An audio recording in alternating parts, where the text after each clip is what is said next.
Direktur RSI, Bapak Masyudi, para pembantu rektor, para dekan, semua yang hadir saya hormati.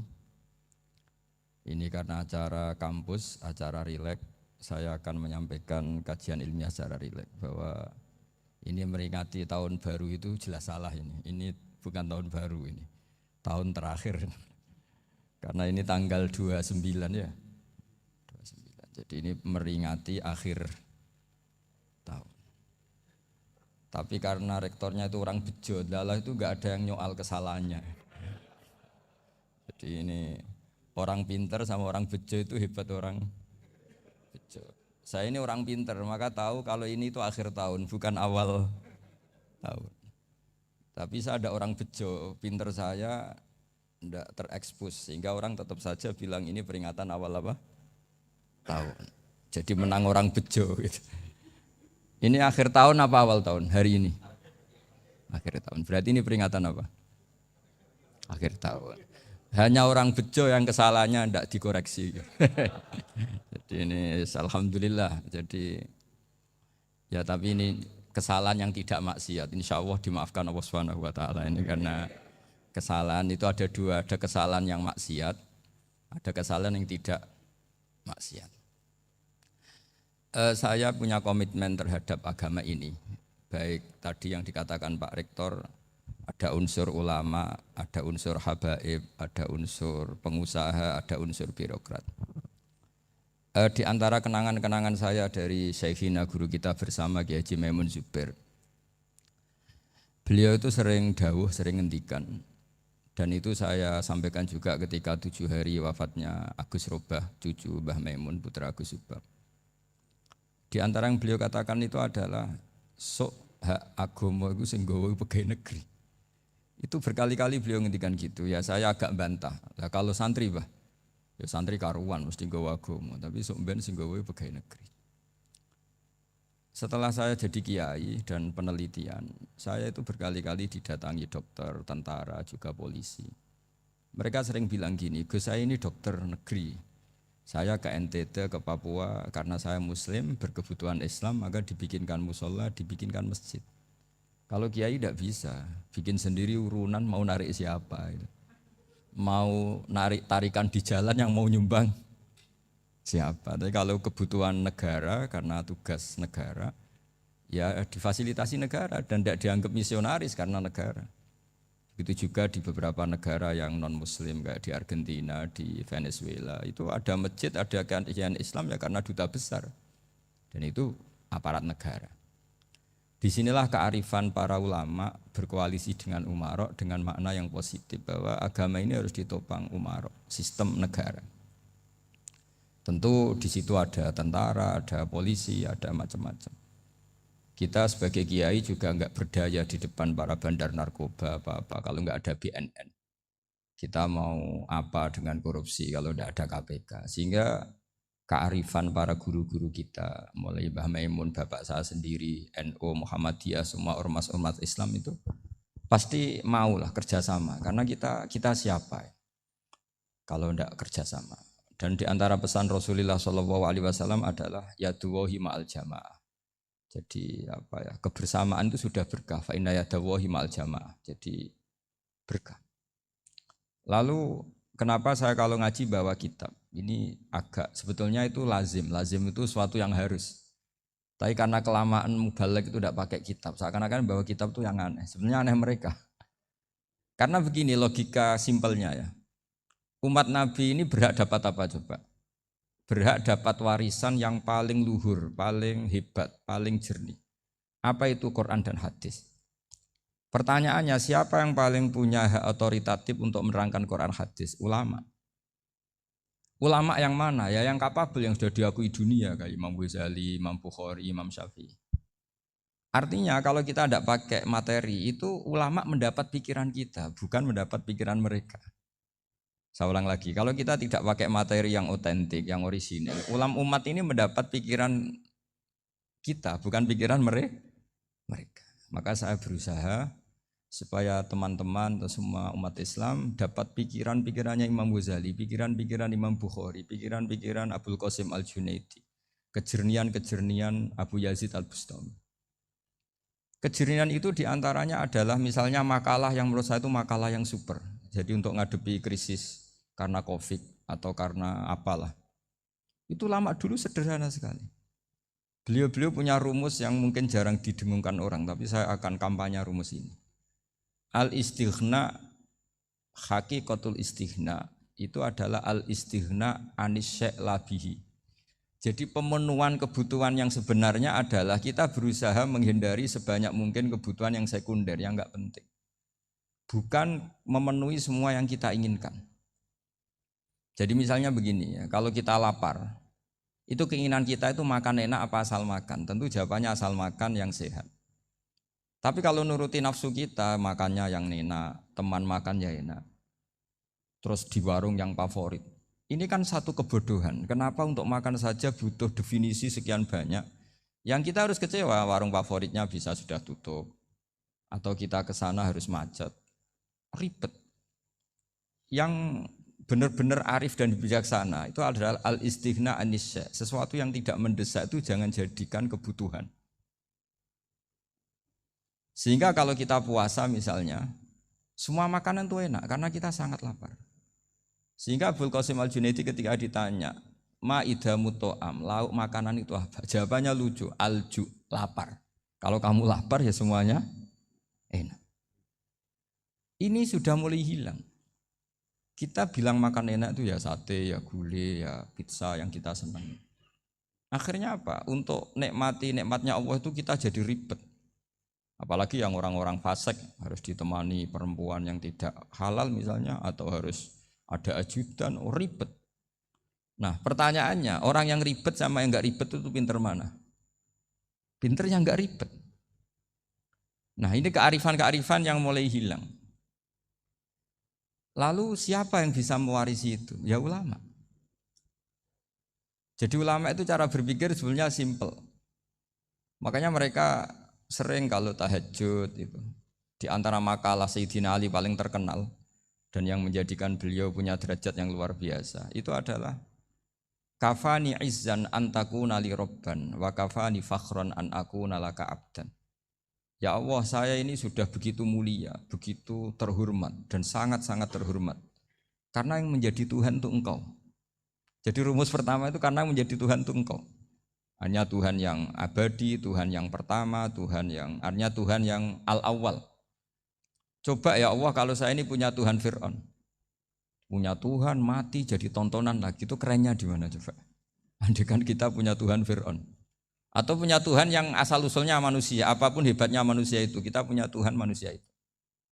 Tuhan yang lapar, yang kalau nggak makan mungkin pingsan, mungkin bisa kena COVID, nanti Tuhannya diisolasi, kayak apa? Makanya ketika Tuhan Allah menyindir ketuhanan selain Allah itu, Allah hanya menyindir dengan kalimat sederhana, kana yakulanit to'am, yang kamu tuhankan itu masih makan. Artinya kalau nggak makan ya lemes. Jadi lama-lama ada orang gini, alhamdulillah tadi Tuhan mampir ke saya, kelihatannya lapar, setelah tak kasih makan sehat lagi. Susah nggak punya Tuhan yang seperti itu. Beda dengan Tuhan kita. Tuhan yang nggak butuh makan, nggak butuh minum, al-qayyum, zat yang berdiri sendiri tanpa butuh yang lain. Al-awwal, sebelum ada langit bumi sudah ada Tuhan kita yaitu Allah. Bandingkan dengan Tuhan-Tuhan yang dipertuhan yang lain, yang adanya setelah bumi, misalnya Fir'aun dan sebagainya. Sehingga Sayyidina Ali pertama jadi kebanggaan apa? Kafani izzan antakuna li robban. Saya ini keren betul, karena punya Tuhan yaitu Engkau. Tuhan yang lahul asma'ul husna, Tuhan yang semuanya punya kebaikan, punya keabadian, punya keagungan. Terus wa kafani fakhron an akuna laka abdan, dan saya bangga sekali karena saya menjadi hambamu. Kalau saya jadi hambanya Pak Rektor ribet kan? Sudah tak hormati ternyata nanti tidak rektor. Ya kan ribet kan? Terus pokoknya ribet. Jadi budaknya manusia itu ribet. Makanya ada seorang wali datang ke temannya yang jadi presiden atau jadi raja. Datang ke situ karena tidak punya uang, mau minta uang karena temannya raja. Setelah sampai sana ternyata temannya ini karena orang soleh pas berdoa, ya Allah saya minta ini, minta ini, minta ini. Terus si wali tadi pulang. Kenapa kamu pulang? Ternyata dia sama, masih minta-minta kayak saya. Jadi sederhana deh. Sama-sama minta kamu, minta zat yang kamu mintain katanya. Jadi dulu itu orang itu sebegitu dekat dengan Allah. Sehingga si raja ini terus ketemu wali tadi tanya, kenapa kamu menyepelekan saya padahal sekarang saya raja. Terus ditanya sama wali tadi, karena temannya, kalau kamu di padang pasir tidak bisa minum dan harus minum 1 gelas, dengan ongkos kamu harus mengasihkan semua kerajaan kamu demi minuman itu. Pilih mana, minuman apa tetap jadi raja? Ya saya milih bisa minum. Saya tidak raja tetap hidup, tapi kalau nggak minum mati. Bagaimana Anda bangga dengan satu kerajaan sing la yusawi kak samain, yang tidak sama dengan segelas air. Jadi artinya terus mereka melihat jadi raja itu ya biasa, jadi presiden biasa, jadi rektor biasa. Karena mereka biasa berlogika, hakikatul izzah itu ya at-taqarrub ila Allah, yang benar-benar terhormat itu ya dekat dengan Allah. Begitu seterusnya mereka bikin paradok-paradok yang aneh, tapi itu menjadi pelajaran. Bapak saya Ki Nur Salim itu senang baca anekdot Nasiruddin Koja. Itu kalau bikin orang-orang aneh, itu dia datang ke satu pesta, pakai baju lusuh, pakai sarung lusuh atau celana lusuh, sama Sohibul Bait yang punya acara dibiarin. Setelah dibiarin dia pulang pakai jas, pakai dasi, pokoknya keren. Dihormatin, pakai alpat, pokoknya dihormatin. Silakan. Pas dia disuruh minum, minumannya itu disokkan saja ke sakunya. Jas, kamu harus minum yang banyak, karena kamu yang dihormati, bukan saya. Terus makanan semuanya diletakkan di saku, ada yang apa, ayo kamu makan yang banyak. Alpatnya juga gitu, dikasih sate apa, ayo kamu makan yang banyak. Mereka tidak melihat saya, melihat kamu. Akhirnya orang satu pesta itu istighfar semua, berarti kita ini salah. Terus dia pidato, kenapa kamu ngomong gitu? Tadi saya datang, orangnya sama. Gara-gara beda pakaian, penghormatannya beda. Berarti yang berhak dapat makanan ini jasa ya, bukan saya.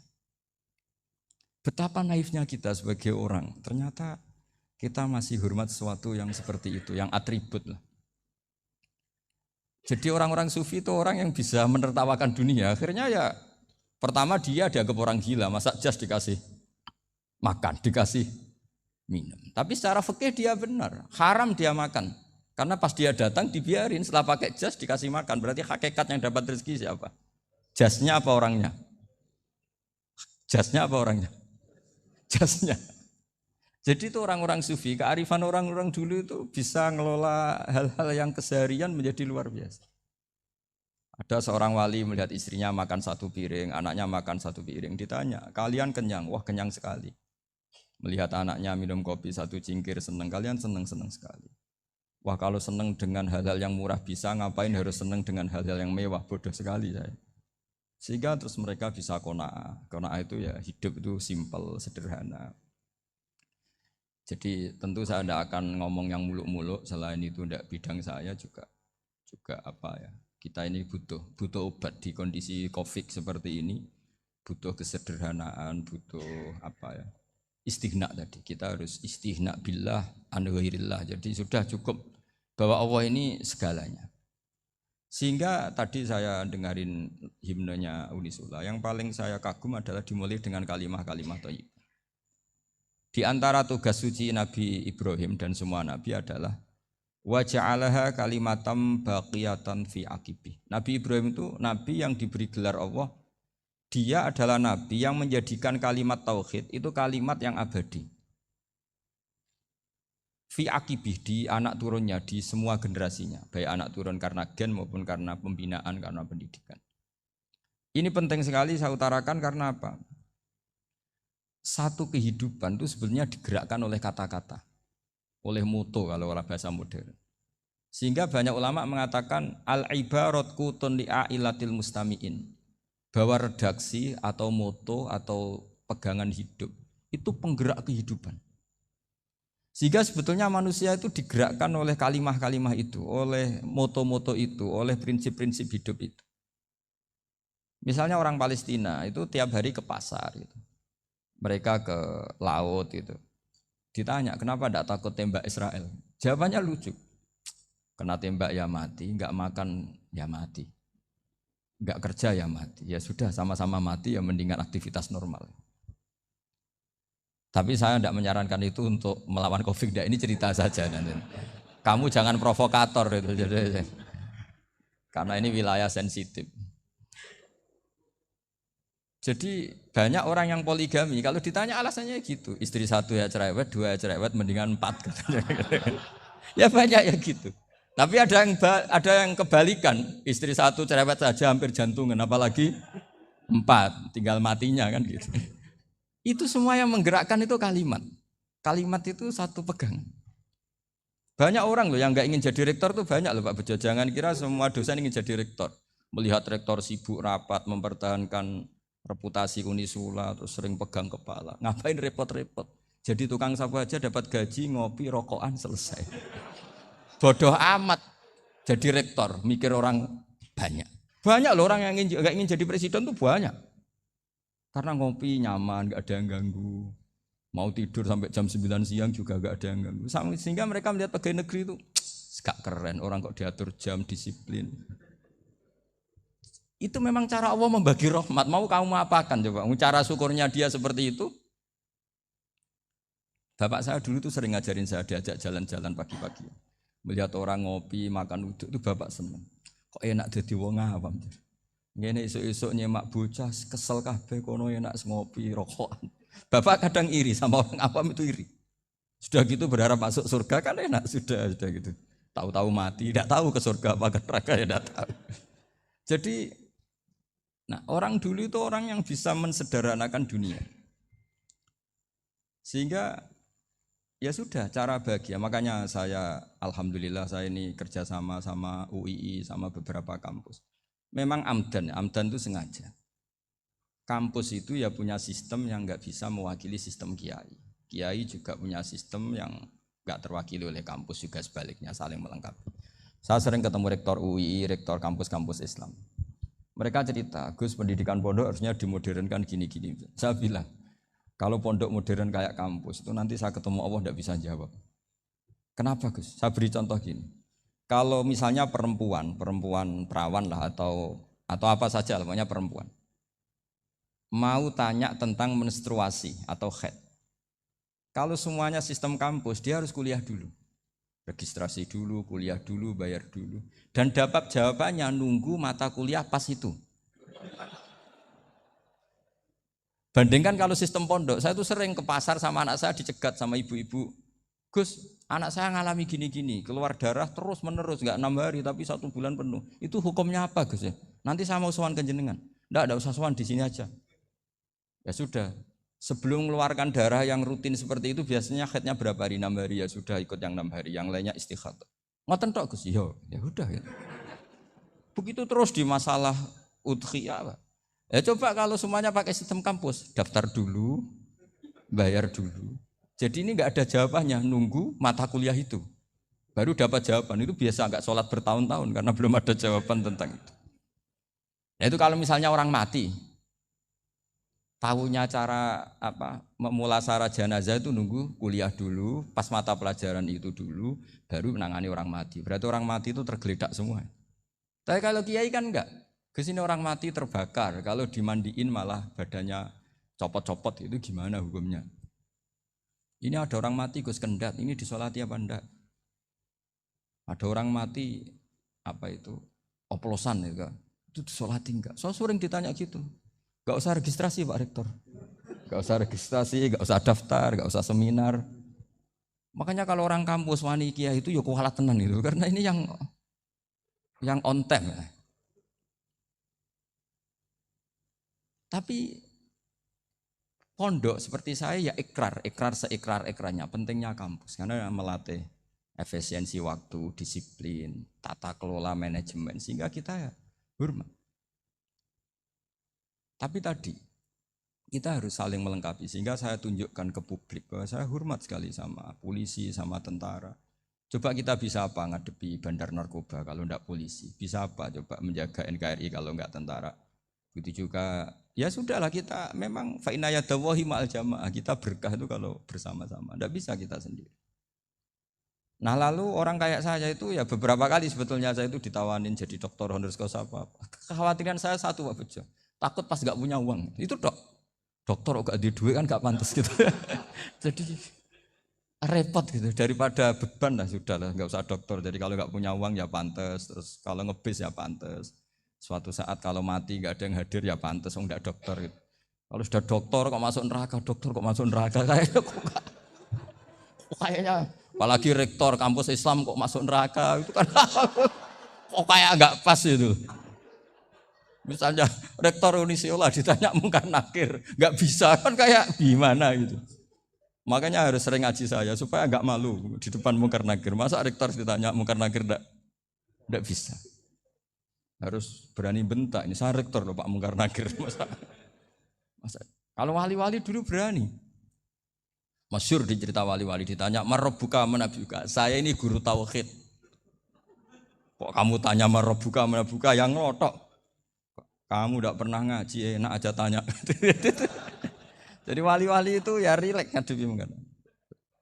Saya yakin rileks wali di Bang Pak Rektor. Saya yakin itu. Karena wali itu lebih dekat Allah. Sehingga orang dulu itu saya ulang lagi ya, ada satu kearifan namanya hidup itu apa? Hidup itu adalah cari sebanyak mungkin supaya hidup itu tidak tergantung pada banyak hal. Sehingga misalnya cara berpikir orang-orang modern itu sebenarnya banyak orang-orang ilmuwan yang nggak ngagumi Amerika. Bukan karena angkuh ndak. Untuk mempertahankan kebesaran negara sebesar itu, kebutuhan listriknya besar, kebutuhan tentaranya besar, kebutuhan apa? Sementara negara kayak Venezuela atau Swiss kebutuhannya ada banyak. Pertanyaannya, yang tergantung dengan banyak hal sama yang tidak tergantung banyak hal, itu pinter mana? Kalau dibalik pertanyaannya gitu, negara-negara maju itu tidak keren kalau dibalik pertanyaannya. Orang yang untuk mempertahankan eksistensinya banyak, butuh banyak hal, dengan yang tidak butuh banyak hal, itu pinter mana? Orang yang bahagianya nunggu jadi dokter, nunggu jadi kiai besar, kiai viral, dengan orang yang bahagia cukup dengan ngopi, itu pinter mana?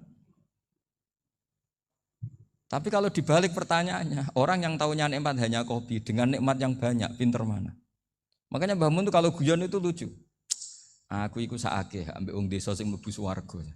Saya dulu eskal mlebu swarga kok disakeni. Akhirnya beliau memberi penjelasan. Wong desa iku roe pakanan enak, iku mau kopi mbek uduk. Lah swarga iku mau nuruti sing dikarepno. Akhirnya wis mau mangan, wis ngopi, nguduk, ngopi, ora roh pakanan liyane ku ora roh. Nasi mandi ya ora roh, pizza ya ora roh apa-apa. Terus saya bilang, wah lah niku nak nganti selera tentang wanita cantik. Iku juga sederhana.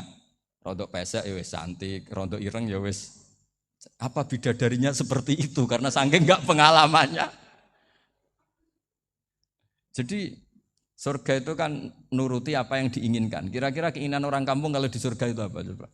Makanan apa coba? Ya mana senengnya ketemel gemblong itu. Nah, artinya malaikat lebih suka nangani surganya orang-orang kampung di Bang Pak Rektor. Ini sudah ribet ini. Makanan apa saja sudah harus dicoba. Terus kalau di mall tahu orang macam-macam, seleranya macam-macam pasti. Enak mana kalau sampai jadi malaikat pelayan surga? Suka ngelayani orang kampung apa yang orang kota? Orang kampung kan? Jadi ya itu guyon ya, guyon tapi itu menjadi pikiran kita bahwa orang yang banyak kebutuhan itu sebetulnya banyak kebodohannya karena menggantungkan kebahagiaannya dengan banyak hal. Makanya Imam Syafi'i ngendikan istighna itu apa? Al istighna anis sya'labi. Yang dikatakan kecukupan adalah berusaha sebanyak mungkin banyak hal tidak kamu butuhkan. Bukan memenuhi semua kebutuhan kamu karena nafsu kamu ini tidak ada batasnya gitu. Kalau kamu penuhin nggak akan selesai. Itu ada perempuan yang kurang cantik itu minta doa saya, Gus doain suami saya kaya. Terus tak guyonin, terus nggak minta. Kalau suami kamu kaya, yang pertama dirubah itu apa? Rumah supaya rumah saya bagus. Kedua apa? Mobil supaya mobil saya bagus. Nanti yang dievaluasi itu kamu. Mobil bagus, Alphard, rumah mewah, istrinya kamu pasti itu dievaluasi. Langsung enggak usah. Sudah gini aja kan. Jadi pertama yang dievaluasi itu kaya itu coba kalau suami kaya itu yang dievaluasi pertama rumah ya. Rumah ganti. Setelah itu apa? mobil. Kira-kira berikutnya. Akhirnya sudah Gus nggak jadi. Nabi Ibrahim itu pernah minta umur panjang. Keren umur panjang. Sama Allah nggak dijawab. Datang orang tua gitu mertamu ke Nabi Ibrahim. Terus disuguhi dikasih kurma. Apa itu? Kok kurma apa? Anggur yang sudah matang sekali. Sudah dimakan. Setelah dimakan meler keluar lagi. Dimakan lagi meler lagi. Terus Nabi Ibrahim masuk lagi ke kamar. Ya Allah, doanya tak cancel. Nanti kalau saya tua kayak itu. Jadi Allah itu enggak jawab langsung tapi ngirimkan itu. Akhirnya ya Allah enggak jadi. Nanti takut itu. Saya pernah ngalami jadi kiai tadi ada ibu-ibu ya enggak pati cantik lah. Suaminya tuh miskin sekali. Minta doa saya supaya kaya. Bareng tak kasih pertimbangan itu udah enggak usah. Enggak jadi itu. Jadi itu kearifan. Tapi kearifan ini harus kita tanamkan. Saya enggak bisa membayangkan Indonesia yang besar ini andai kan enggak ada qanaah. Nerimo ing pantum. Coba sekarang ada Covid. Andai kan Indonesia tuh kayak Perancis. Saya beberapa kali punya tamu orang yang hidup lama di Perancis, bahkan dapat istri orang Perancis. Itu dulu gak begitu mencintai Indonesia. Tapi setelah di Perancis 2 tahun, wah Indonesia hebat. Di Perancis tuh kata dia kalau cerita, semua kebutuhan masyarakat itu dibebankan ke negara. Apa saja minta negara, apa saja nyoal negara. Sementara Indonesia, coba kalau Indonesia mengalami seperti ini kok tidak ada qanaah rimo ing pantum, bisa kios Indonesia. Orang miskin nyalahkan negara, kelaparan nyalahkan negara, apa saja. Tapi barokahnya dididik kiai, jogeman nyalahno wong liya. Urip pun romo ing pandum, diame. Sampai gak ngerti kalau Covid. Banyak tuh orang-orang kampung itu, orang lugu-lugu itu.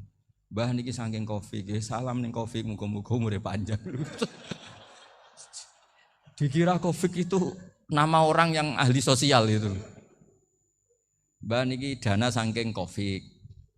Matur nuwun sampai no salamku muga-muga umur panjang. Bingung kan yang nganterin ini. Ini gimana yang mau menjelaskan? Memang enggak paham. Ribet kan. Tapi saya pastikan bahwa dengan keadaan seperti ini kita bahagia, kita stabil itu jelas barokahnya kalimat tadi. Moto tadi atau pegangan hidup tadi. Makanya disebut al-ibarat qutun li'ailatil mustami'in. Bahwa redaksi atau kata-kata atau pegangan atau filosofi hidup, apalah namanya itu adalah penyemangat. Penyemangat. Karena kata-kata ini memang luar biasa.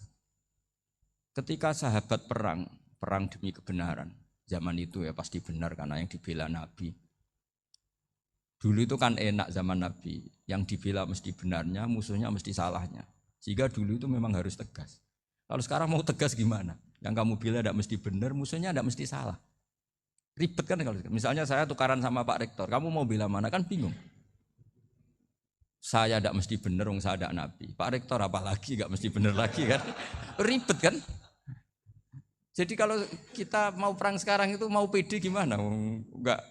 Makanya banyak ulama sekarang tuh mau tegas tuh enggak berani karena ya banyak hal yang abu-abu lah wilayahnya, misalnya pilihan presiden atau pilihan bupati, pilihan menteri. Kamu mati-matian bela itu, yang kamu bela tidak mesti benar, musuh kamu tidak mesti salah.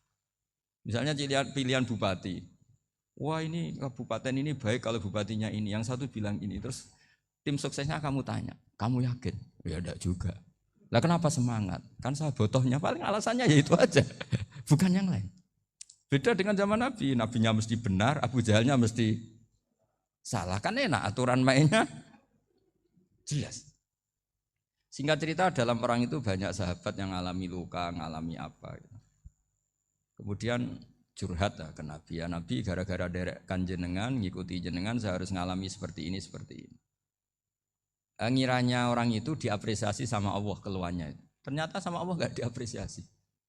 Malah diturunkan ayat intakunu ta'lamuna fa innahum ya'lamuna kama ta'lamun wa tarjuna minallah ma'ala yarjun. Kalau kamu sakit karena perang, orang-orang kafir itu ya sakit. Itu saja berani padahal demi kekafiran. Wa tarjuna minallah ma'ala yarjun. Padahal kamu punya nilai lebih yaitu berharap kepada Allah yang mereka tidak punya. Saya jadi kiai itu ya kadang mangkel. Karena yang benci ya benci, yang seneng itu ngel-ngel loh kayak Pak Bejo. Jadi semuanya ribet. Nah iya, yang benci ya ganggu, yang seneng ya ganggu, tambah nemen. Seribet. Tapi kalau sudah ingat bandar narkoba, mereka berhadapan dengan polisi, kadang ditembak karena kesalahannya terlalu fatal. Antar persaingan mereka juga bisa tembak-tembakan karena merebut pasar narkoba. Itu saja mereka berani. Kok kita yang jadi kiai kadang dicium tangannya, dihormati gak berani, hanya takut apa ya musibah-musibah kecil lah, atau problem-problem kecil. Lah iya, kalau kita bandingannya gitu. Kalau kamu mau tahajud kedinginan, itu masih nanti dihisab Allah itu gitu. Maling ayam itu keluar malam-malam, hanya dapat ayam. Itu gak takut dingin. Ya gak takut digebuki masa. Kamu mau tahajud saja takut dingin. Makanya nanti hisabnya orang soleh itu nanti dijajarkan orang dolim. Terus diperbandingkan. Wah itu habis kamu kalau itu. Jadi misalnya Unisula mau rapat, tapi ini malam, kalau malam dingin nanti sama masuk angin. Anak-anak pang di perapatan aja berani kamu. Kalau sudah perbandingannya gitu tuh ribet kita nanti. Makanya itu kalimat itu moto atau filosofi hidup. Sehingga diulang lagi nasihat itu. Iyam saskum korhun fakodu masal koma korhum mislu. Kalau kamu kena luka, orang-orang yang nggak benar juga akan kena luka. Itu aja berani demi ketidakbenaran. Masa kamu demi kebenaran enggak berani? Akhirnya orang itu, ya itu kalimat, itu heroik. Makanya kita ini penting ya, makanya tadi himne Unisula dimulai kalimat thayyibah. Karena kalimat ini yang menjaga kita kalimat ini. Misalnya tentang Tuhan. Kenapa orang Islam imannya kokoh seperti ini, termasuk yang sudah hidup di Amerika, di Australia, di mana-mana. Itu ya barokahnya ajaran atau barokahnya kalimah. Saya sebut kalimah saya pakai bahasa santri. Karena la ilaha illallah itu dalam tradisi santri disebut kalimatu haqqin alaiha nahya wa alaiha namut wa alaiha nub'ats. Ada yang riwayat wa biha nub'ats insyaallah taala minal aminin. Kenapa mereka di mana-mana meskipun sekolah di Amerika, di Australia, bahkan di Uni Soviet tetap mukmin? Itu barokahnya ajaran yang benar. Allah itu siapa? Tuhan. Tuhan itu sifat dasarnya apa? Awal. Dia harus wujud awal sebelum makhluk yang lain. Sehingga ketika ada negara yang maju, yang tertib, manajemennya tertib, masyarakatnya makmur. Tapi punya Tuhan yang tidak seperti itu. Tidak awal. Itu sudah gak nyaman. Karena ndaklah keren Tuhan saya. Karena Tuhan saya itu al-awwal. Dat yang pertama. Tuhan saya keren lah, zat yang enggak mati. Tuhan yang enggak mati, yang enggak pernah mengalami kematian. Sehingga tontonan atau yang dilihat kenikmatan-kenikmatan yang lain ini tidak mengubah dia pendirian tentang Tuhan. Karena mantapnya satu kalimat tadi bahwa Tuhan itu ya harus satu, harus awal, harus tidak mati, tidak rusak, tidak mengalami apa-apa yang membahayakan. Sehingga ketika ditawarin Tuhan yang lain meskipun menjanjikan secara finansial atau kemakmuran, mereka gak tertarik. Itu coba, itu barokahnya makmur apa barokahnya ajaran? Barokahnya ajaran, sering negara Islam itu kalah makmur dengan mereka, tapi barokahnya ajaran ini tetap apa? Tetap Islam. Makanya Nabi Ibrahim, Nabi yang sukses bikin wa ja'alaha kalimatam baqiyatan fi aqibi. Sehingga kita ini bekti sama orang tua misalnya, itu ya karena ajaran. Suwargamu itu karek wong tuamu. Nak wong tuamu ridho, Allah ridho. Nak ora ridho, Allah ora ridho. Ridho wa fi ridhol walidain wa sakhatu wa sukhtu wa fi sakhatil. Sehingga ketika ada orang tua yang agak brengsek gitu, anak-anak tetap hormat. Punya orang tua yang miskin, yang sudah miskin, tukang tombok nomor, banyak kan di kampung gitu. Ya tetap hormat. Coba kalau dari awal kita ngajari orang tua kamu hormati ya, kalau baik, kalau enggak usah. Bisa geger Indonesia. Tapi barokahnya ajaran-ajaran itu Indonesia tertib karena ada ajaran. Nah ini di sini pesantren dan Unisula semua harus berkontribusi membuat ajaran yang benar itu adalah ciri utama Islam. Sehingga Islam ini dimulai dengan ajaran kalimatu haqqin alaiha nahya wa alaiha namut. Sehingga kita tenang seperti ini. Saya ini termasuk kiai yang tenang. Meskipun kata orang banyak saya ini kiai besar, tapi termasuk kiai yang paling tenang. termasuk yang paling. Karena saya ini pakai mazhab orang-orang hebat.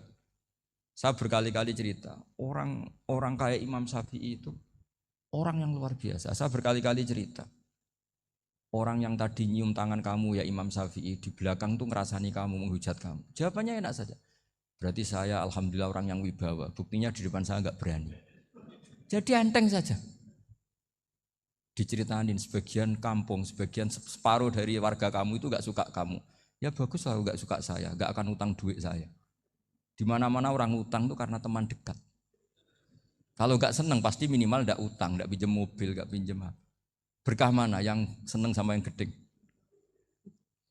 Jadi dianggap enteng saja. Semua yang dialamin dianggap enteng saja. Misalnya punya istri pemarah, ya baguslah marahin suami. Kalau marahin tonggo malah ribet. Jadi kamu harus terima kasih kalau dimarahin istri. Baguslah marahin saya mah, kalau marahin tonggo ribet. Jadi enteng saja. Tapi kita sekarang itu karena nafsu ya, sehingga menghadapi hidup ini ribet. Ulama dulu kalau mau mati itu senengnya bukan main. Sudah lama saya ini ingin gak maksiat. Kayaknya gak maksiat paling efektif itu mati. Ya tidak apa-apa Gusti, kalau sebaiknya mati ya mati aja. Enteng saja. Jadi melihat kematian itu akhir dari segala keburukan atau potensi keburukan. Apapun baik kita sekarang, suatu saat mungkin kita gak baik. Yang bisa menghentikan ketidakbaikan atau potensi ketidakbaikan itu apa coba? Mati kan? Berarti mati itu mengerikan apa menyenangkan? Mesti kamu tidak berani menjawab. Meskipun secara ilmu kamu berani, tapi secara rasa agak berani kan? Saya ulang lagi ya. Yang bisa menghentikan keburukan atau potensi keburukan itu apa coba? Apa? Kematian. Berarti kematian itu menyenangkan atau menyusahkan? Apapun kamu tidak berani jawab karena kamu agak-agak duniawi itu kelihatannya. Tapi secara ilmu, kamu tahu kan kalau mati itu tidak buruk-buruk banget. Karena apa? Itu akhir dari segala keburukan. Sehingga Nabi ngajarkan kalimat itu begitu luar biasa. Allahumma ahyini maka natil hayatu khairan li wa tawaffani maka natil wafatu khairan li. Nabi melihat dunia itu begitu indah. Ya Allah, kalau saya ini hidup, anggap saja hidup ini ziyadatan li fi kulli khairin, menjadi modal saya menambah segala kebaikan. Jika suatu saat saya mati, anggap mawon rohatan li min kulli syarrin, itu akhir dari segala keburukan saya. Sehingga mati hidup ya baik karena di situ kita bisa berkontribusi beramal soleh. Mati juga baik karena mengakhiri segala keburukan. Nabi nate ngendikan lagi, ajaban li amril mukmini inna amrahu kullahu khair. Orang mukmin itu mengagumkan, semuanya baik. In asobathu na'ma syakara fakana khairan lah. Kalau baru dapat nikmat, dia syukur, maka itu baik. Wa in asobatu dharra sabara. Kalau dapat masalah mereka sabar, itu juga baik. Sehingga orang mukmin dua sisinya pasti baik. Itu juga kalimat, maksudnya moto atau pegangan hidup. Nah berikut ini saya beri contoh, ini kenangan saya, ini contoh terakhir. Masalah jadi orang terkenal maupun tidak. Di sini dicontohkan Imam Ghazali di halaman 367 di kitab saya 367, juznya 3 di kitab Ihya Ulumuddin. Di sini beliau cerita betapa untuk menjaga ikhlas sebaiknya orang itu tidak terkenal, tidak syuhrah, tidak terkenal. Oke, itu kita sepakat ya, karena kalau terkenal mungkin orang dipaksa publik dengan tanda kutip untuk selalu berbuat baik, tapi karena jaim lah, jaga image atau apa. Tapi ketika dibalik pertanyaannya, kamu rela yang terkenal itu orang nggak benar, sementara yang orang benar itu nggak terkenal. Lalu masyarakat taunya yang tidak benar. Kalau pertanyaannya dibalik gitu, orang baik wajib terkenal enggak? Kalau pertanyaannya dibalik seperti itu. Dokter yang benar tidak terkenal, yang malpraktek terkenal. Kamu ingin kondisi seperti itu? Gak ingin kan? Kampus yang bagus gak terkenal, kampus yang bagus gak terkenal, yang gak bagus. Nah, artinya apa? Gara-gara olah kata, olah pikiran, ini logika jadi rubah. Lagi-lagi apa? Jawaban itu ada di kata-kata sebetulnya. Makanya bab-bab seperti ini tidak usahlah kita berdebat, berpolemik, sebaiknya orang itu humul, menutup diri, apa sebaiknya orang terkenal, itu nggak perlu seperti itu. Sudah terserah Tuhan saja. Makanya saya mulai dulu ngaji sampai sekarang itu ya tidak punya punya ikon tertentu atau punya website tertentu enggak. Sudah terserah pangeran sudah. Saya juga tidak sok suci materialistik atau enggak ya enggak mikir saya. Bukan apa-apa ya karena saya ini kiai jadi biasa urusannya sama Allah enggak sama makhluk. Jadi pusing kalau sama sarah-sarahnya makhluk itu pusing. Meskipun rektor kalau nasihati saya pasti tidak saya terima, itu tetap makhluk itu sudah ada ngefek kalau saya itu sudah ada itu. Bukan karena saya sombong, ya memang makhluk betul gitu, bukan cuma nasibnya bejo aja, tapi makhluk tetap makhluk. Saya beri contoh ya. Ini makalah yang ditulis Imam Ghazali. Ya, i'lam aslahaka Allah anna aslal jah wa intisarus sayyid atau sayyidi wal istihar. Bahwa mazmum itu. Balil mahmudu al-khumulu illa man syaharahu wa ta'ala linasri dini min ghairi takallufi talabi syuhrati minhu. Jadi kalau kamu ingin ibadah kamu selamat ya kamu jangan terkenal. Tapi resikonya adalah kalau kebaikan itu tidak terkenal maka enggak dikenali. Kalau enggak dikenali berarti masyarakat hanya punya percontohan yang tidak baik karena yang baik tidak terkenal. Jadi itulah ulama-ulama dulu. Jadi apa-apa itu dibanding-bandingkan. Kemudian nanti kelihatan, jawabannya itu kelihatan. Jadi ulama dulu itu biasa ngarang misalnya afatun nikah, sisi negatifnya nikah. Harus ngurmat istri, harus macam-macam, kalau terlantar itu ya dosa. Seperti tadi Pak Marsudi cerita, kalau orang ngapalkan Quran itu takut lupa, kalau lupa itu jadi dosa. Pertanyaannya, kalau semua orang takut lupa, takut dosa, semua orang enggak hafal Quran karena potongan-potongan lupa. Cara berpikir tidak seperti itu. Kalau berpikir ya namanya hafalan ya inginnya hafal, kan enggak ingin lupa. Lah nanti kalau takdirnya lupa karena hal-hal yang dimaklumi oleh syariat itu enggak yang termasuk dosa. Yang dosa itu lupa liwiri udhrin syar'iyyin, lupa yang tidak ada sebab yang apa? Syar'i. Tapi lupa bawaan EQ-nya enggak bagus. Lupa bawaan sering dibentak. Oh itu enggak masalah karena bawaannya orang tertekan itu ya lupa. Coba kamu hafal Quran, terus punya kredit jatuh tempo, pas hari itu aku yakin enggak cerdas sudah. Itu bawaannya orang tertekan itu pasti lupa. Jadi ya saya teruskan ya. Jadi terus ada makalah yang sangat bagus sekali tentang itu. Saya baca ya. Wa yadullu ala dzalika anna Allah azza wa jalla amaral anbiya'a bi idharil amali lil iktida wa khassahum bi mansibin nubuwah. Wala yajuzu ayyudhanna bihim annahum khurrimu afdhalal amalen. Jadi orang yang terlalu mendewa-dewakan khumul itu menutup diri. Oke itu baik karena dengan khumul, dengan menutup diri Anda tidak riya, Anda tidak pamer.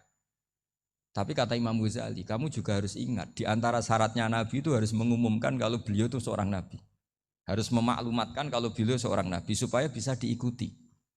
Caranya sholat harus diumumkan sehingga Nabi itu mengatakan harus jamaah. Karena dengan cara jamaah itu bisa shollu kama ra'aitumuni usolli. Coba kalau Nabi sholatnya enggak diperlihatkan, kamu harus sholat yang benar. Caranya gimana ya Rasulullah? Itu rahasia. Bingung enggak kira-kira? Bingung enggak? Ya misalnya amal rahasia selalu lebih baik. Terus ada pertanyaan, Nabi ngendikan kamu sholat yang benar. Caranya gimana Nabi? Ya itu rahasia. Terus gimana coba? Tapi Nabi ngendikan apa? Shollu kama ra'aitumuni usolli. Ya sudah kamu sholat, niru saya sholat. Berarti Nabi sholatnya diperlihatkan apa disembunyikan? Diperlihatkan. Jadi begitu juga saya berkali-kali bilang, orang tahu kalau itu bidan ya berdasar tulisan itu bidan. Tahu kalau itu dokter gigi ya itu dokter gigi. Jangan sampai gara-gara tidak ada tulisan mau beli alat bangunan di dokter gigi. Mau periksa gigi di toko bangunan. Gara-gara apa? Enggak ada maklumat. Nah, di sini ulama-ulama selalu memaklumatkan dirinya. Termasuk Imam Ghazali ketika ngarang kitab dinamai Ihya Ulumuddin, bahwa kitab ini bisa menghidupkan ilmu-ilmu agama yang mulai hilang. Begitu seterusnya. Jadi ini ngaji ya, jadi orang itu harus ngerti, jadi jangan nuruti emosi sendiri atau logika sendiri bahwa saya suka humul, ya monggo agama Islam menyediakan sarana itu. Uzlah itu ya punya sisi kebaikannya sendiri. Tapi syuhrah terkenal asal tidak nuruti nafsu juga punya sisi kebaikannya sendiri. Setidaknya umat ini punya satu master kebaikan yang mudah diakses. Tapi tadi saya ulang lagi, jangan karena hadun nafsi, jangan karena kepentingan pribadi. Makanya di sini disebutkan wa yadullu ala dzalika ay ala syuhrah annallaha ta'ala amarul anbiya bi idzharil amal lil iktida. Allah selalu memerintahkan para nabi kalau ngamal kebaikan ya harus dimunculkan supaya bisa ditiru. Yaitu tadi kita tidak bisa bayangkan kan kalau misalnya Nabi menyuruh kamu harus sholat yang benar, kemudian sholatnya Nabi sembunyi. Kalau ditanya, Nabi saya niru siapa? Wah itu rahasia, kamu nggak boleh lihat sholat saya saat takut tidak ikhlas. Ribet kan? Sehingga jamaah itu statusnya tetap harus. Nah bedanya harus ini ulama berpendapat harus yang apa? Fardu kifayah. Tapi fardu itu maknanya harus. Tapi bukan berarti kalau nggak jamaah sholatnya nggak sah, nggak. Tapi statusnya jamaah tetap apa? Harus. Nah barokahnya harus ini orang yang baru sholat, sholatnya langsung benar karena ada yang diikutin. Coba kalau mantan dukun baru sholat terus sholat sendiri, itu mesti mirip mantra. Karena dia tidak ada master percontohannya.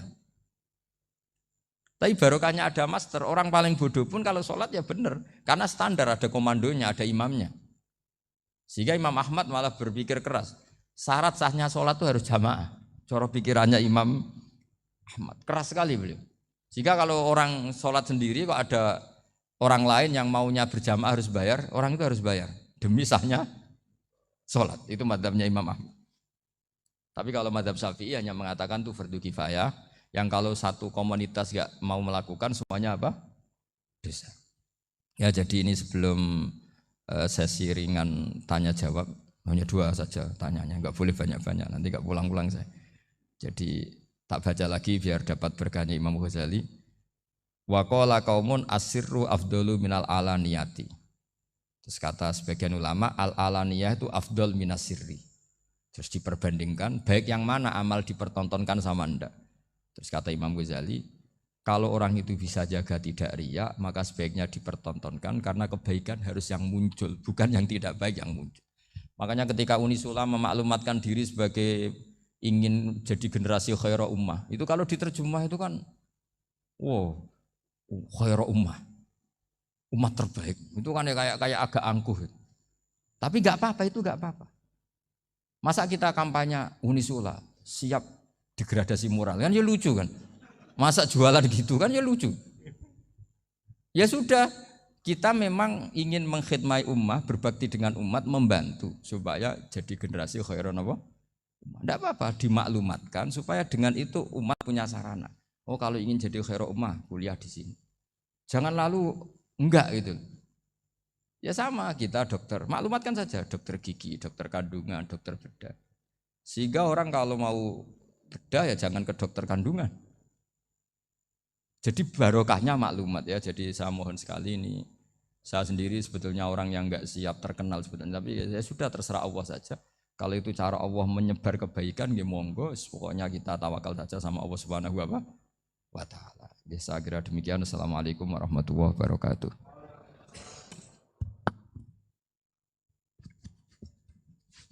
Matur suwun Gus. Alhamdulillah sesi tanya jawab. Gus 2 nggih. Ya, ini ada dari Yogi Banjarmasin, satu tipe dengan Ahmad Banyuwangi, satu tipe dengan Rizka Pekanbaru. Yang dari Banjarmasin itu, Gus mohon izin ngaji lewat jarak jauh, baik melalui YouTube ataupun lewat medsos. Namun sanadnya bagaimana Gus? Sebab masa kini belum bisa ketemu langsung. Terus Rizka Pekanbaru ini trik mendidik akidah anak sejak dini, pripun. Terus Ahmad Banyuwangi ini bagaimana kaum milenial, ini karena setipe Gus, generasi XYZ yang lahir tahun 2000-an, bagaimana membuat menarik belajar tasawuf bagi generasi anak-anak. Nggih, namung niku. Tapi setunggal tipe nih tasawuf. Bagaimana belajar tasawuf untuk generasi-generasi yang cik nom-nom niku. Terus satu itu setipe dengan mendidik anak. Kemudian yang nomor 2 mohon izin ngaji jarak jauh. Sanatnya pripun? Karena belum bisa ketemu. Begini ya, saya mungkin yang kesekian kali ya punya tamu dari Kalimantan, dari Sulawesi. Memang kalau sebagian mereka pernah mondok itu tersiksa karena ngaji saya hanya lewat virtual atau lewat medsos. Kebaikan itu pasti sudah benar. Jadi dengan ketemu langsung maupun enggak itu secara sana itu sudah cukup. Cuma ada beberapa kebenaran yang butuh jelimet, butuh tahqiq, itu yang harus ketemu langsung. Tapi kalau yang kebenaran-kebenaran umum itu tidak perlu, karena kebenaran itu bahasa lainnya itu al-ma'ruf, sesuatu yang mudah dikenali oleh akal, oleh nurani, oleh komunitas, oleh sistem sosial. Sementara mungkar itu sesuatu yang aneh. Andai kan tidak ada agama pun, orang akan bilang selingkuh itu mungkar. Andai kan tidak ada agama pun, sesuatu milik siapa harus jelas. Sehingga diaturlah ini istrinya ini istrinya ini barangnya ini. Yang paling berhak make apa ya yang punya kan. Makanya nikah itu disebut ma'ruf. Yang boleh make ya yang punya. Misalnya yang boleh make mobil itu ya yang punya atau yang dapat izin. Itu disebut ma'ruf. Lalu yang enggak punya kok make, itu namanya mungkar. Ya aneh yang enggak punya kok make tanpa izin. Sehingga kebaikan-kebaikan seperti ini enggak butuh sanad karena semua orang pasti kenal. Makanya disebut kebaikan itu al-ma'ruf. Kemungkaran disebut mungkar. Jadi ma'ruf maknanya arafahul aklu, akal ini mudah menerima. Mungkar maknanya angkarohul aklu, akal ini menjadi aneh. Kan nggak mungkin lah orang yang waras mau ini ada minuman, kalau kamu minum hilang kesadaran, minuman ini halal, itu aneh nggak? Aneh kan? Tapi kalau kebalikannya ini minuman manfaat untuk stamina, manfaat untuk kesehatan, maka ini halal. Nah agama itu datang dengan sesuatu yang ma'ruf dan menolak sesuatu yang mungkar. Nah kebaikan-kebaikan seperti ini itu Pak Rektor gak perlu sanad karena itu sudah lazim, sudah keniscayaan. Lalu ada kebenaran yang butuh detail. Misalnya begini, wali nikah itu siapa? Wali nikah itu adalah bapaknya dan mbahnya misalnya. Nah kalimat dan mbahnya ini salah kalau dalam fikih Islam. Karena mbah dalam bahasa Jawa itu bisa mbah dari ibu. Sementara dalam otoritas Islam enggak memberikan hak ke mbah dari ibu. Seperti ini enggak boleh terus misalnya orang Kalimantan nikahkan putrinya dinikahkan oleh mbah dari ibunya hanya karena berdasar fatwa oh kemarin Gus Bah atau Kiai siapa dawuh wali itu kalau enggak bapak ya mbah, wong ini mbahnya. Nah itu butuh detail. Yang dimaksud mbah di bab wali adalah abul ab, bapaknya bapak, bukan sekedar mbah. Nah hal-hal seperti itu mohon sekali untuk tidak kesusu atau tidak tergesa ngambil kesimpulan karena itu butuh fikih yang apa? Detail. Ya butuh fikih yang apa? Detail. Padahal istilahnya sama, wali itu bapak dan mbah. Sehingga dalam kitab-kitab matan misalnya kalau ada fa'ahakul auliya bitazwid abun summa jaddun itu pasti sama Sarah dikritik. Al-aula ayyakula abul ab, seharusnya jangan dikatakan mbah karena kalau mbah memasukkan dari ibu, yang benar adalah abun fa'abul ab, bapaknya bapak. Nah, jadi kira-kira gitu Pak Rektor. Gantian jenengan yang menjelaskan ini.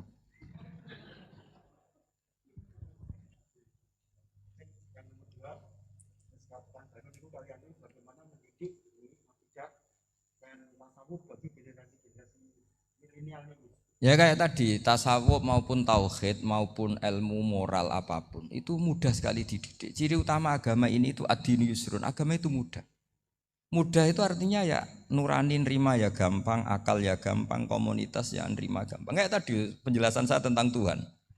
Ada orang miskin dari Indonesia, misalnya kuliah di Amerika. Dia mulai kecil tahu yang seharusnya jadi Tuhan itu siapa. Ya yang menciptakan langit bumi, sebaiknya yang jadi Tuhan itu siapa? Ya yang wujudnya paling awal. Kemudian dikasih alternatif Tuhan yang wujudnya ada tanggalnya. Keren enggak misalnya? Kan terus enggak keren. Kok Tuhan sama buminya kok dulu buminya? Kayaknya kok enggak lah kayak gitu. Artinya barokahnya logika yang sehat ini kan ya setahu saya hampir jarang kan yang murtad masalah tauhid gitu. Kalau moral banyak yang agak nakal, tapi secara tauhid jarang yang murtad karena tanaman logika tauhid itu mantap di Indonesia. Mulai kecil kan Mulai kecil kan diajarin wujud, kidam, bako, mukhalafatul lihawadisi, qiyamuhu fi nafsi. Sama, moral juga gitu. Jom jogeman misoi wong, kan adi misoi sakit enggak? Jangan pernah mencubit orang, dicubit itu sakit. Jadi orang diberi rasa, enggak enak loh disakitin orang, dijotosin orang, ya sudah jangan jotosin orang, enggak enak. Sehingga apa ya, kalau kamu ingin sopan ya disopani harus sopan, kalau ingin dihormati harus menghormati orang lain. Sehingga itu tertanam. Makanya bangsa kita termasuk yang terbaik akhlaknya. Kalau musim haji itu dipuji-puji sama sekian negara karena pantangan lah kita nginjek orang sholat, melangkai orang ruko, orang sujud. Kalau orang lain mungkin kan seenaknya. Iya, karena mulai kecil itu dilatih tidak boleh melangkai orang, tidak boleh. Nah, jadi akhlak itu ya diajarkan mulai kecil plus logikanya. Logika itu ya apa saja lah, yang penting menjadi anak kecil itu paham. Dan itu mudah, saya ulang lagi mudah, karena agama ini ad-dinu yusrun, agama ini mudah, jadi mudah difaham. Enggak bisa kamu katakan misalnya tasawuf. Tasawuf itu ya gampang kayak tadi, seperti Bapak kalau ngendikan. Makanan yang membuat enak itu karena menunya yang mewah kamu cocok atau karena kamu lapar. Lama-lama orang kan berpikir, ya setiap puasa itu kok tempe enak, tahu enak, tapi kalau sudah buka, sudah kenyang, apa saja semuanya menjadi tidak enak, padahal kualitas menunya masih enak, tapi gara-gara kenyang menjadi enak. Berarti penyebab enak itu lapar apa menu? Lapar. Jadi apa ya, kearifan ini loh yang menjadikan luar biasa. Makanya tadi ada kalimat yang benar, wa ja'alaha kalimatam baqiyatan fi aqibih. Jadi Ibrahim adalah nabi yang sukses menanamkan filosofi kebenaran ke anak cucu. Dah, yang terakhir, dah. Ini Siti Mutmainah dari Undip. Ya. Maunya bergabung tapi karena terbatas, mohon izin Gus, mengingat mati kebaikannya nopo untuk keluarga maupun pemimpin. Wah, ya bagus lah kalau itu. Kalau di kitab-kitab yang saya baca, ingat mati itu tidak selalu baik, juga tidak selalu buruk. Malah kalau menurut Sayyid Abdul Al-Haddad, khusus yang para pelajar yang mencari ilmu itu enggak baik ibadahnya ingat mati. Karena dia harus dinamis, harus mobil. Kalau ingat mati kan terus lemes. Tapi kalau untuk pejabat harus ingat mati, kalau enggak korupsi terus itu. Harus ingat mati. Jadi kalau manfaat bagi keluarga begini ya, saya merasakan. Ini tanya anak saya itu baru tamat aliyah kemarin. Yang satu barusan mondok sarang baru 2 bulan atau 1 bulan. Itu saya kalau bilang ke anak-anak gini, kamu ketemu saya itu harus spesial. Bisa saja bapak besok itu meninggal. Jadi semua hari itu spesial. Karena jangan-jangan ini kenangan terakhir. Nabi itu kalau ngajari orang supaya sholat khusyuk, sholli ka'annaha sholatu muwaddi'in. Kamu sholat seakan-akan itu sholat terakhir kamu. Oh itu mesti serius. Kamu ketemu istri seakan-akan terakhir pertemuan kayak mau pergi ke New Zealand atau ke Amerika, aja malam itu spesial karena besok istri saya pergi. Bayangkan kalau itu terakhir mau mati, sampai ngamuk serasido lah kan gitu. Jadi hikmah ingat mati itu makanya Nabi di antara riwayat ya, meskipun riwayat ini diperdebatkan, tapi jelas ini satu petua yang baik. Wa'mal li akhiratika ka'annaka tamutu, dan kamu beramal untuk akhiratmu seakan-akan besok itu mati. Maka sholat kita akan spesial. Hidup kita akan spesial karena kenangan kita terbaik ya sekarang, mau besok sudah mati. Sehingga anak-anak saya itu sama saya itu senang sekali. Saya juga sama anak-anak senang. Karena kesempatan ini tidak selalu ada. Jadi, tapi ada kalimat untuknya wa'mal lidunyaka i'mal lidunyaka ka'annaka ta'isu abadan. Untuk duniawi kamu seakan-akan hidup selamanya. Itu maksudnya itu rileks saja. Misalnya hari ini urusan nggak selesai, besok masih ada hidup. Nggak selesai, besok masih hidup. Sehingga rileks. Tapi kalau urusan akhirat harus selesai sekarang karena besok sudah mati. Jadi ingat mati itu positifnya ya tadi. Semuanya akan indah. Coba orang yang mau meninggalkan Indonesia, misalnya nyuwun sewu LSM yang biasa demo atau mahasiswa yang biasa demo. Terus tawarin, besok kamu kuliah di Rusia. Itu warung apa saja kenangannya baik semua karena mau meninggalkan Indonesia. Tapi kalau tahu gak ninggalkan Indonesia, demo terus.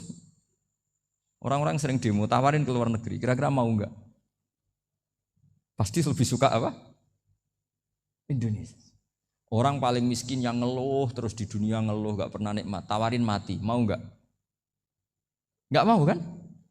Nah, jadi untuk supaya hidup ini nikmat, semuanya itu anggap kenangan terbaik Anda dan itu bisa saja kenangan terakhir. Makanya resepnya Nabi supaya sholat khusyuk apa? Sholli sholatan apa sholli sholatam wadiin, kamu sholat ka'anha sholatum wadiin, seakan-akan itu sholat apa? Terakhir, sehingga terus kita nyaman, kita apa? Dan kita nganggap ini sholat yang terakhir. Nanti ternyata masih lagi. Ya sudah itu sholat yang terakhir lagi. Sehingga semuanya apa? Spesial. Ya gitu Pak Rektor.